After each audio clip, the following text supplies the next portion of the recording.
Hello everyone, nice to have you along this morning. Today we have the very wonderful Mike MacLeod here from Themes, who is also one of our mentors at Creative Edinburgh, newly joined us as well. So welcome Mike, thank you for joining us this morning. Mike is heading up community at Beams, and for those who don't know much about Beams, you're about to find a whole load much more out about it. So welcome Mike, how are you doing this morning? Thank you. Yeah, I'm doing well for 8:40. Feeling quite awake. Excited to see people almost in real life. So thanks for having me. Oh, no, it's a pleasure. We're really glad to have you. And what a perfect conversation to have at Creative Circles, because this is very much what we're all about at Creative Circles is connecting people and encouraging them to reconnect as much as possible. So this is really great to talk about. I guess I really want to hand over to you to introduce Beams and yourself as well, and the work that you're doing. So tell us a bit about Beams and where you fit within that. Okay, yeah, thanks. That's a good point. I think Beams, the app, which is a micro podcasting app, definitely wouldn't exist in its current form if it wasn't for the lockdown. It kind of fills a few gaps, and it's deliberately been an iterative process. So the app that we have now isn't the app that we set out to build. And what we initially created was a team of people with a manifesto kind of inspired by the fact that social media has changed and got to a point that we weren't really happy with or impressed with. And in fact, we were kind of angry with. I used to work for Instagram, and the team there I was on the community team there, which are the people that run the Instagram account. It's got 400 million followers, so it's the biggest social media account in the world. And trust me, you're shaking when you're logged into that, but it's a very organized workflow to get to the point of posting. And the people that make those posts are mostly former journalists or photographers or photo editors.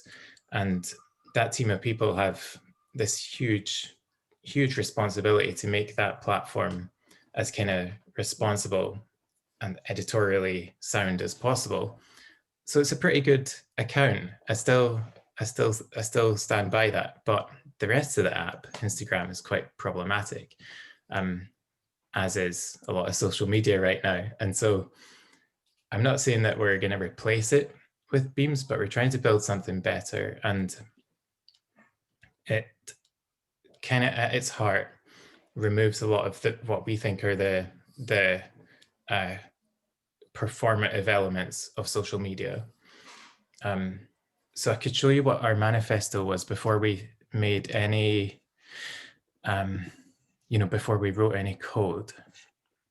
Okay. Can you see my... Yeah, we can. Can you see my screen? Yes, we can. Yeah, all right. So we decided that social media is broken. It's become platforms for people to perform, advertise, and escape. And it's replaced, off-the-cuff sharing was replaced with perfectly curated posts. I'll leave that on screen if people want to read, but I worked there when Instagram Stories launched, and that was an effort to create something that was a bit more ephemeral and vanished and wasn't attached to your platform. And obviously, as maybe a group of creative people, you might relate to that your social media accounts are where you're performing to your audience and where you feel a responsibility to your audience and you feel an expectation from your audience to create what they might expect. And maybe it starts to become a portfolio and it's less spontaneous, and you're also driven by algorithms and likes and the amount of followers you have. So we've taken all of that off of Beams. So to start with, it's a social platform where nobody can follow your account. We don't add up the likes. You don't even get likes. And instead, what you get is a place to discuss things where you share the audience figures with anyone that's involved. So you share the audience with anyone who wants to add their voice. I suppose I should show what Beams is. We made a little video So here's our little summary. It's one big sonic scrapbook made up of voices and from groups of people all over the world. And as you said at the start, Kath, brings people together closer through sharing voices.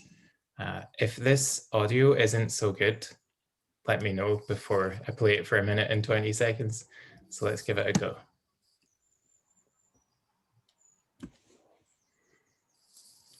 I don't think we're getting any of the audio on that. You can't hear it? No. That's okay. I'll play it on my phone later. Perfect.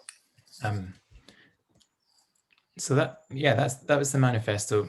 It's to take out the pressure of social media, because you do feel that pressure. I mean, I mentioned that I was one of the people who would be logged into this account, and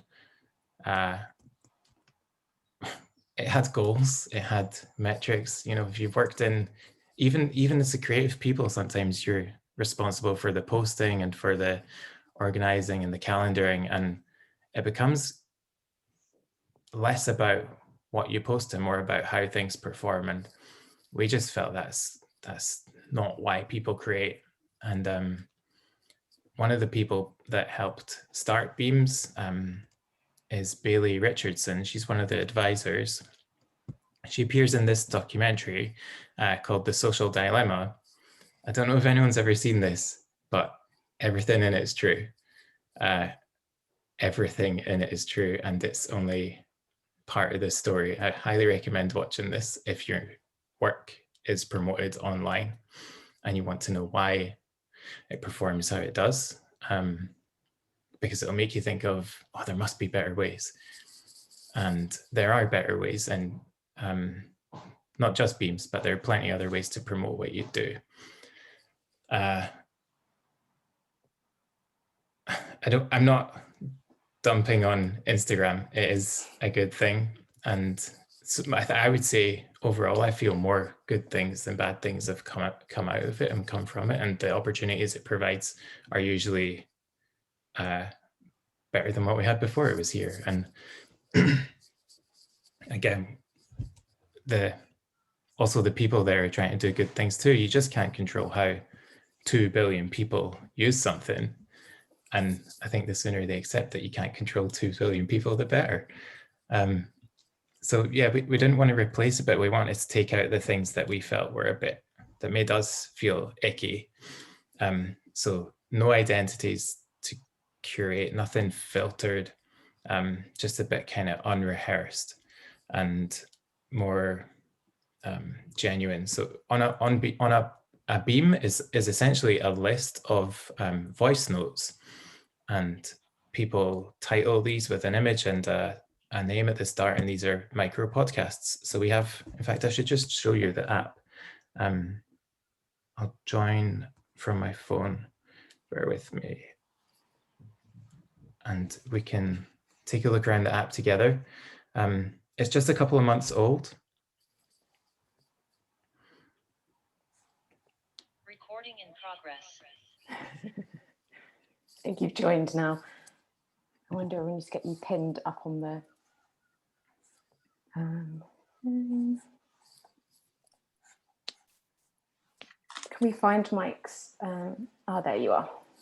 I'll pin you up. There you are. Okay. How's the sound, Anna? Is it playing sound now? Not yet.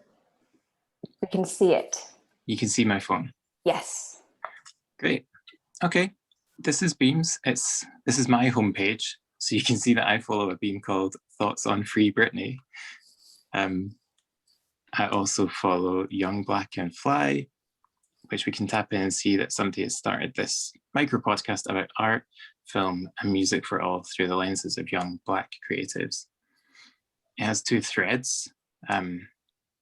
Conversations go off in multiple ways. So we created this thing called Threads, which lets you see a kind of introduction thing, and then they've got a section about mental health. And I'll tap one of these voices and we can see, or we can hear how it sounds. I don't know about you guys, but I suffer from a lot of anxiety, and I think You know, this past year has really shown me too that I have probably some high functioning depression. Man, you know, working in the creative space and doing what we all do kind of heightens those feelings a lot of the time. You know, we're in stressful environments. For me, there's anxiety around when's my next gig, when's my next paycheck. You know, is the thing I'm working on any good? You know, that brings so much anxiety, and you know, all of the ups and downs can really, you know, bring on depressive feelings and frustrations. And I think especially, you know, me as a black man, never really seeing or having a space to talk about these feelings and not knowing how to deal with them. You know, you're kind of just told to, you know, be strong and keep going. But, you know, I think, you know, if you want to see change, you have to be the change. So I kind of wanted to make this as an open space for just, you know, not just black men, but just people to talk about those feelings and how they're feeling, and you know, share coping mechanisms, and kind of, you know, being a community for each other to help each other out, because I think, you know, community is everything.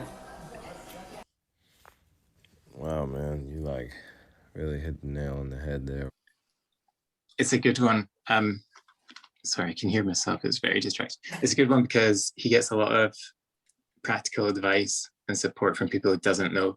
And that's the thing we're seeing again and again on Beams. There's one called, oh, here it is, Have You Set Up Home in a New Country? Where somebody called Elle, who lives in Cornwall, says that she wants to leave and live somewhere else. And people just, who she doesn't know, suggest places to go. And she's a tailor, and she sells jackets at a market in Cornwall. So she could take this work anywhere, and it's apparently really good, you know, from having dug into her story a little bit and had a chat with her and had a look at her website. Everything she does is just her. And people offered to help her out, even to help her move. And you can hear, because you can't hide behind your voice, and this is the core of it, you can't filter anything really. You can tell whether somebody right off the bat sounds genuine. Obviously you want to do your own research if you're going to meet them in real life, but we think this might break down that barrier and make it a little easier to get to know people when we can't, or we couldn't, you know, for the past year, do that so easily. And it's really lovely. She gets a lot of practical advice about things like languages. Maybe consider staying in Europe because you can go to more countries. But then she decides on LA, and people offer to put her in touch with their friends to help her move, which is almost, when you start an app, this sort of advert story that you think you might put in an ad. You know, it's too good to be true, but genuinely this just happened. And she's been one of Beam's sort of earlier users, and she's a genuine advocate who we've never paid, but she's something that we probably are, I mean, we're very grateful for, because she helps us to spread the word. Absolutely. There's definitely a clear sense of community here, and I think I've seen lots of things popping up in the chat saying that this is a very personal approach. I think that like you were saying about the voices, it's one of the things that we really focus on at Creative Edinburgh, is encouraging people to speak to each other and to use their voices and to learn how to articulate what they do and what they're thinking. And people find that very difficult unless they practice and have the opportunity to practice. So it's really interesting to see this approach to community building off the back of Instagram, which is a very visual-led app that encourages people to connect on what they're seeing. But I think, you know, we're in this time now where we're bombarded by screens and images, and actually to be able to listen and look away and really absorb what someone's saying without being distracted by ads that may follow or the next person's image. You're actually in that moment listening to that person and considering what your response might be. Have you found that it's been quite, organic in growing this community, people wanting to connect in this way, perhaps in a reaction to that kind of overstimulation that we're getting visually through apps and connecting that way. Yeah, it has been organic in that the ways that I've tried to spread the word haven't always worked. And you mentioned that visually, I mean, to just expand on what I just said, I suppose, I mean, I targeted specific groups of people that I thought this would be useful for when it had nobody using it. Along with a couple of my colleagues, we would focus like heavily on, right, we think students in particular in the creative industries or in like fashion schools that, or like, art colleges or art schools might want a quieter social platform where there's less pressure to have a portfolio or use it as a portfolio and more to ask questions and share work in progress. That there were a couple of people that still, and there are a couple of people on it who stayed from that outreach effort, but for others it didn't click. And at that point, audio on a post was optional and it was more visually led. And I think when I first showed it to you, Anna, it was very much a list-based thing. And we thought there's a gap here in that, like, lists of things and showing things in a step-by-step process might be a useful tool to people. And it was, but just not for many. And over the winter holiday, my colleagues who are working on the development side of this app just couldn't stop with this idea of let's make it audio led. And I think we still have some hangovers from the previous visually led version of the app, because looking at the data, obviously we can see the amounts of posts that have an image. Images are optional now and audio is mandatory, so we flipped it, and it's just it's gone right up because it's much easier to do, gets your message across more quickly, and it's a better way to communicate than I don't know, just when it's the way that the platform kind of tilts as well. Keeping people through that transition is where a lot of the work has been, and just we've got a WhatsApp group with all the early people who used Beams, and we told them this is going to happen. We're sorry if you don't like it, but all the things that you used to be able to do, you will be able to do. They're just not mandatory anymore. Although the image, you can still look at an image to go with a post. There's still chronological order, which was something that annoyed us about Instagram, was you lost the chronological feed. So this is all just chronological. There's still the visual way to search.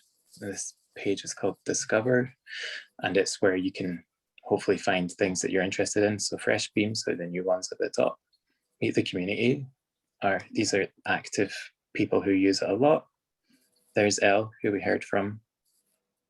And as I mentioned, no follower numbers on there. No like counts. What she sees in terms of analytics, obviously you want to know, like, are people listening? I think that's the human connection we all need, is to see and listen, but also to be sure that you're being heard. So I'll show you what I see as somebody using this platform. Where's one that I started? I start some silly ones just to see what people are into. Well, I started one. Here's a test beam, private test space to play around with how Beams works with one of our Q&A guests. We do Q&As with people that we want to introduce the thing to. And this was a Guardian football journalist. So just the two of us, it says, and 19 listens, because we probably listened to each post a couple of times to understand what each other were saying. But we used it as a conversation place. And again, I wonder if that might be a use case for people to just figure stuff out. One of the early surprising use cases that we saw was, as I said, there were a couple of students from Central St. Martin's in London who were working on a photo shoot that they were allowed to work on, but then they weren't allowed to do any of the after post-production work together. And so they started to put their long list of images into Beams, and they were putting notes to each other and tagging each other, saying, you know, commenting about each one. And it was fascinating. And I just had to get in touch and say, is there any way we can improve this experience for you so that this can be better? And I think that's the real luxury of working at a small startup at this stage. Because finding those little like things you didn't expect in terms of how people use things it's really exciting, and you get that direct feedback that when a platform has 2 billion users, it's very hard to get and quantify and then scale up. So people like that have helped shape what this has become. And I think I've lost my train of thought, but we have different, where was I? Showing the Discover page, we have, we curate these into topics. So the first few are kind of new and people to meet. Overheard are kind of random individual posts that we hope might intrigue. There was someone at Wimbledon, it looks like, the other day. Somebody on holiday with an alligator. So we try and keep that, what's the phrase my colleague Hannah uses, which is to surprise and delight. So there is definitely that element of like, you stumble across things. It's not, things are not being fed to you in ways that maybe we're used to having. And I think the understanding that this is around, it's curated around topics and topics of interest rather than individuals, and there's no hierarchy for, you know, depending on how many likes you have or how many followers you have, you're not going to get you know, more exposure, less exposure, or anything like that. It's a really it seems like to be a very democratic approach. I wonder, with that in mind, how you kind of see it kind of going forward. You've done a lot. I know it's still kind of very much developing and growing as it goes, and it's the nature of the beast. But is there something that you would like to see or that you hope to see in Beams as you move forward? Ooh, good question. Right now, because this is just a couple of months old, we want to make sure we get a few things right. We looked at live audio, but that's very, very hard to moderate. And I think it might be one of the biggest problems on the internet right now. There's a lot to be said for having an editor, and so you can't really do that with live audio. So I don't think we'll do that, but we do want to make sure it's a safe place. And I saw there was a question about how do we deal with inappropriate or negative threads and the idea of censoring. And this is definitely a question on our minds too. Luckily, because we've tried to set the tone by introducing Beams to people that we think might find it useful and have been really productive with it, we've not had that problem yet. We've had a couple of weird things, you always do because it's the internet. But if you want to report something, there might be some audio while I talk, so I'll just mute it when it starts. I think I love all Amos Oz books, but this one is really... Yeah, on a post you can report a problem, and that emails us as a team with the post ID. That's not ideal because it's just an email. We're looking for more granular, or we're looking into more sort of granular breakdown of what your problem is so that you can tell us more specifically, and maybe it'll be escalated depending on what you pick. But yeah, when I say we, there are about 12 of us that work on Beams. We're a startup, and there are 4 of us that are in what we call the community team. And so the rest are designers, developers, and their background ranges from Spotify and SoundCloud to art and spray painting trains and gallery curation, and yeah, a very interesting group of people. But we all agree that like we don't want this to be a place that gets out of hand. And so on the community team, we try to like listen to everything, but again, we won't be able to do that forever, because we're in this phase that our sort of motto is do things that don't scale, because we're small enough to do that.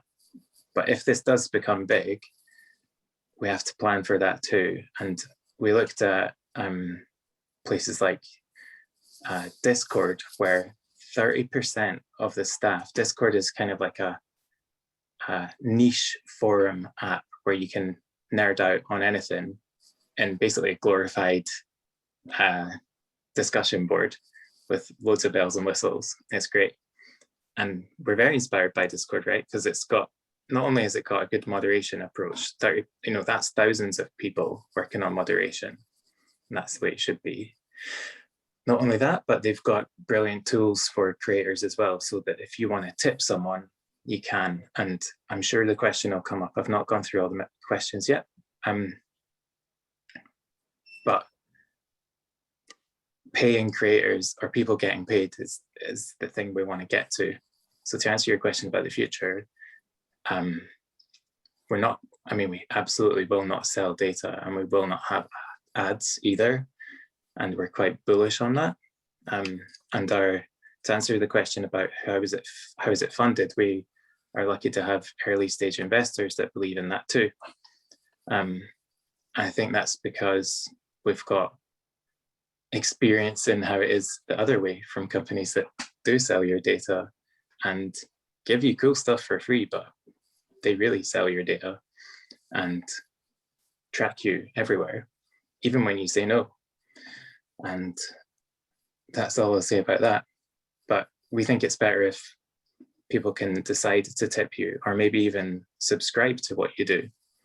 And you could see the possibilities there. If you want to do an exclusive Q&A, or more creative leaning beam with someone who's really creative, that you've always wanted to work with, or do a podcast with someone that you've always wanted to talk to.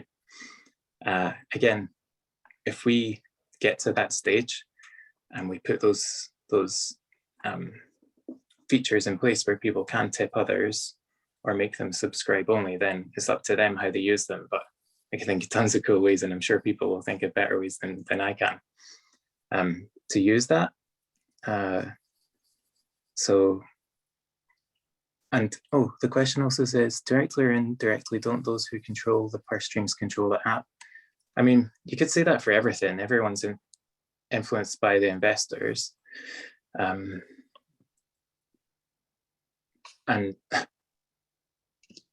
no, I wouldn't say, no, we have we are, I feel anyway, nobody's leaning on me to put specific things at the front, or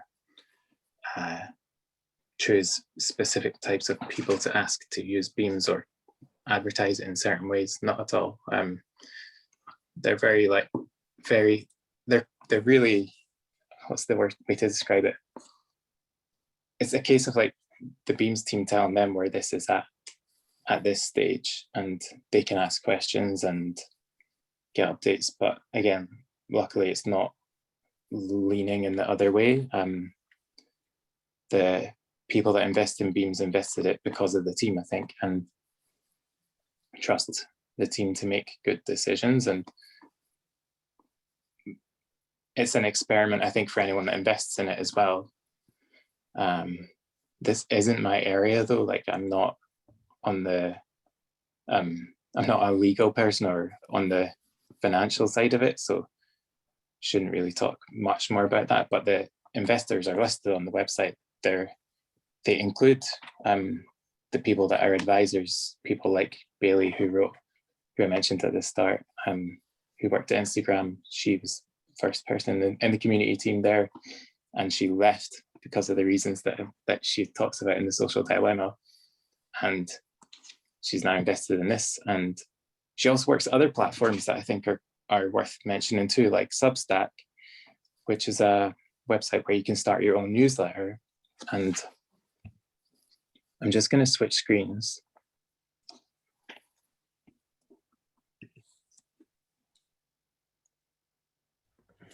There we go. And come back here to share some other stuff, because I said to Kath that I'd like to show you know, other places where you can connect with people. Where are we? Yeah, if you haven't heard of Substack, it says build your audience on Substack or bring them over when you're ready. You can add paid subscriptions, and they have this very like tempting drop down. So if you have 50 subscribers and they pay $5 a month, you could make 203 a month. So if you're like an expert in designing, what's on my desk? Designing a tiny projector that has your photos on it, and you want to tell people how to become a tiny projector creator, I don't know, very specific thing. Maybe you'd pay to learn about that. Maybe 5,000 people want to do that. And if they all pay $5 a month, up it to 10, and you could make $42,000 a month. You know, it's totally, it's a pretty tempting, tempting platform. And it's so good, in fact, that Facebook have copied it and started a thing called Bulletin, which they've paid people, some big names, to start on there too. So, and obviously that they started with American celebrities and writers. But this subscription model and kind of tiered model, I think, isn't going away, and we see it more and more in more places. So letting people pay for your work, I think, is maybe well, anyway, it's a route that we're interested in. And still allowing things to be free, though, is, I think, the important part to not forget. And yeah, Bailey, who I mentioned, her company is called People & Co, and she wrote a fantastic book called Get Together, which is about community building, and Substack bought that company because they were so impressed with her approach. So again, Substack's a company that I would vouch for, because I think they're investing in people with good intentions to try and improve the internet. Should I just jump back into questions or the chat and see what else has come up? Because Yes, I'm conscious that I might be missing some stuff. No worries. If you haven't popped your question in the chat, folks, pop it in now. I know you've been picking them up as we've been going along. Got one from Madeline. How do you deal with inclusivity for those with access issues like vocal impairment or hearing loss? Mm-hmm. That's a good one. Yeah, I can't show it right now, but there's a potentially like visual version of Beams on the horizon. Amazon Web Services is this huge suite of software that helps you do things much more quickly, and it has a speech to text recognition kind of plugin. And what we're wanting to do is make that look nice. So again, I'll just quickly share my screen and show you what I've been experimenting with on a very small account here.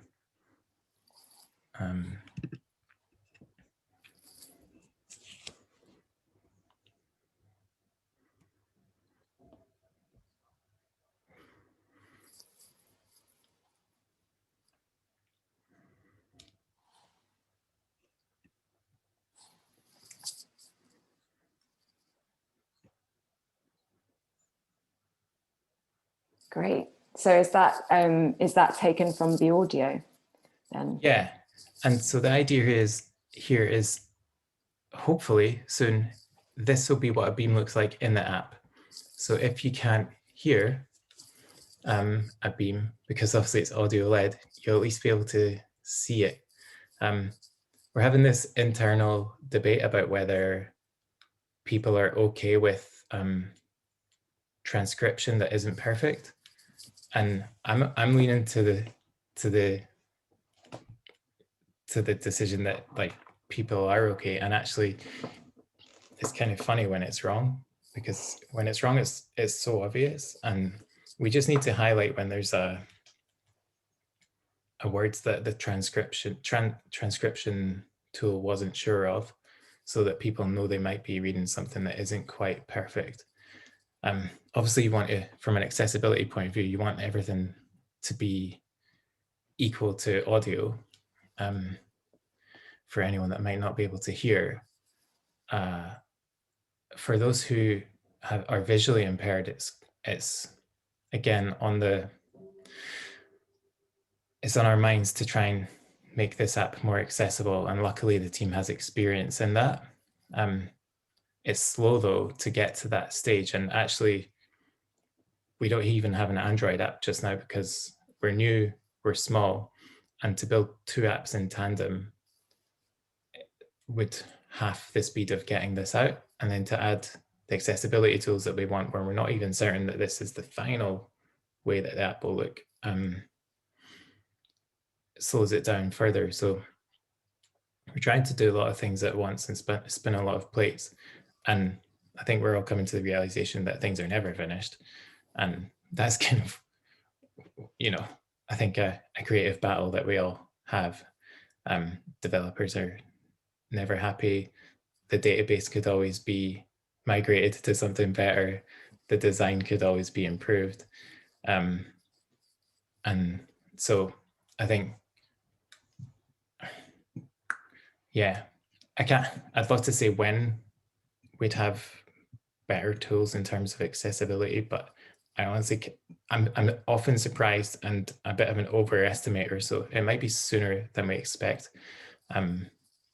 Things like the live audio experiment that we did was an overnight job, and it turned out it was a very quick plugin to put in. And so we hid a couple of those in some beams and used them ourselves to talk about the lists that we were making. And then we realized actually this can't be moderated, so we deleted it. But adding features, I think, is something that's quicker to do than maybe I appreciate. So I hope we can have those things sooner. But yeah, meantime, I think what a beam looks like is going to be more visual and not just a static image with audio playing under it. Brilliant. And yes, and also, I mean, like you said at the beginning, it's months old, so things are in process, and all creatives in this room will know very much that it's an ongoing game, and you have to listen to what people want. And this is very much part of that. The questions that you're putting in today will be helping Mike and his team to develop this app further. So absolutely, it's an ongoing thing, but it's great to hear that this is all in your consideration as well, and it's not an afterthought. It's just the next step of the evolution. It's a good thing to hear. We've got a few more questions coming in. Okay. What advice would you have for starting an online community around a niche topic? I guess apart from using beams, potentially. Yeah, start a podcast about it. You can do it in 2 taps. That's I mean, I think start, if you can't find it, I'd be staggered. But if you are the first to want to, like, you know, start a community around something, I think it depends what your goals are.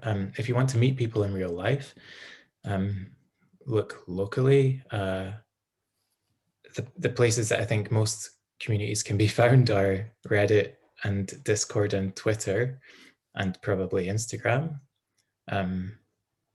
Facebook groups are still really busy and massive and well hidden, and and kind of hard to find. So, you know, often word of mouth as well.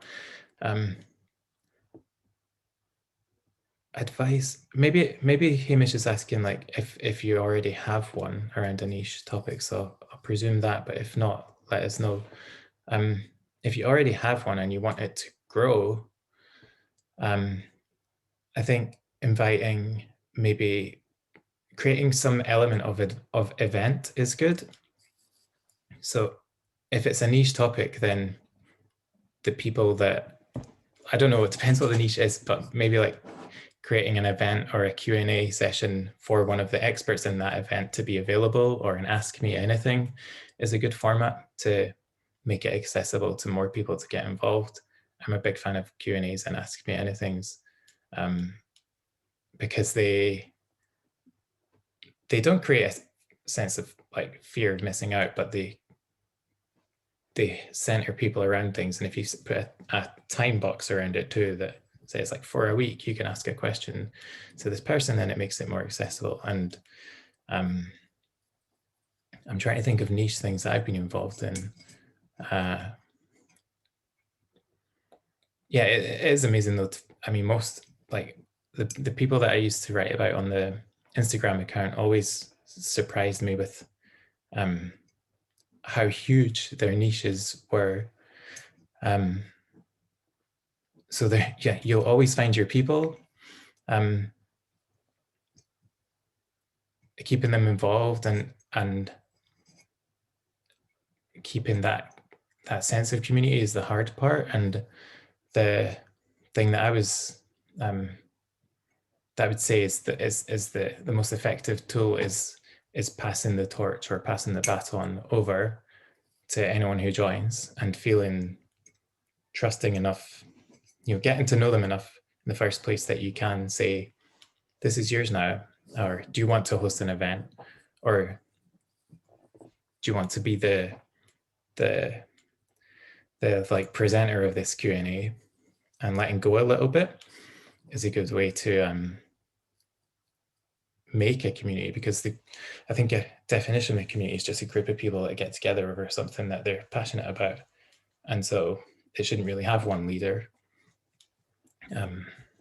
Absolutely, and that speaks to what we were saying earlier about the, you know, the sense of how democratic the platform is, with that lack of not having likes and kind of things peeing off to kind of as rewards for posting content. So having that, you're creating a space to start the conversation if it's not started already, and then inviting other people to feed into that, and so that you can learn from them, not to tell them, you're not there just to profess your side of the story, you're there to listen and talk and have a discussion. That's really interesting. I wonder if that answers the questions. But absolutely, I think that's very refreshing to see, and not necessarily having a leader of a niche topic. It's actually you're joining the party and inviting other people along. Yeah. Someone described it in a really nice way, which is that this isn't karaoke, it's a dance floor, and no one person owns it.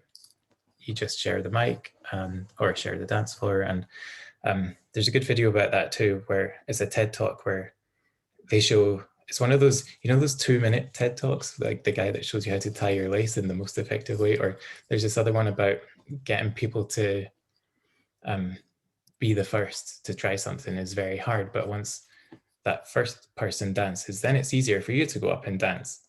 But the people that go first are the heroes in the world.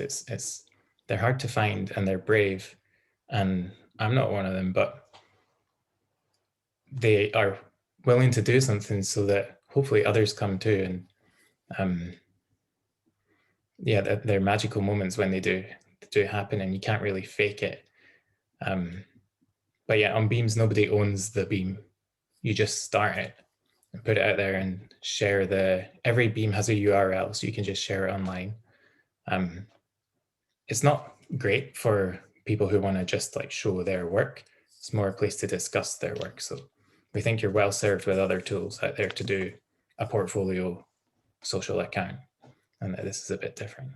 Absolutely. And not every, it's, people expect apps to do everything, but it's actually really good to have things that provide a very specific purpose, and people know why they're there. And like you were saying earlier, it focuses the mind. People know they're arriving in the room and they know what they're there to do. And equally, those who are also interacting know what to expect from you as someone who's contributing. So no, absolutely, it sounds, it's really, really wonderful to hear of how it's even evolved since you first showed it to me a few months ago. So it's really great to see that. I'm just looking at the questions. I think we've had one more question about a development of Android version app, which I think you touched on earlier, and will it be accessible for iOS on iPhone, or for older versions of iOS on iPhone? Okay, yeah, I can, so that's Paul Connolly. I can find out about the iOS thing. I think it should work on even iOS 12. Give it a go, and if it doesn't, just DM me on Twitter and I can try and find out whether we can sort that for you. The Android, I mean, we even have an Android developer, so it's happening. There is progress, and it's just a case of when. There's an Android waitlist button on the website, which is beams.fm. So if you tap that, it'll ask for your email address, and we only use that to let you know when it's ready. We won't send you newsletters or sell your email address. And you can see in the privacy policy too that that's all there, and that's all we'll use it for, is to let you know when the Android version's ready. Great, guys, sign up, get your, I think all the links are going in the chat. So, and yeah, make sure if you've got any questions for Mike, please get him on Twitter, send him a DM. He's happy to answer any following questions. But I think that's all the questions we've got in just for now. It's been really great to hear about it, and it's fascinating, I think, for many in the room who have not maybe experienced the development, seen the development part of this kind of technology before, and understanding that process, to hear more about it and hear how, you know, the considerations that humans have to make these digital platforms happen for people, and listening to the needs of all these different individuals wanting different things from this kind of connectivity. So thank you so much, Mike, for sharing that with us this morning. Thanks for the platform.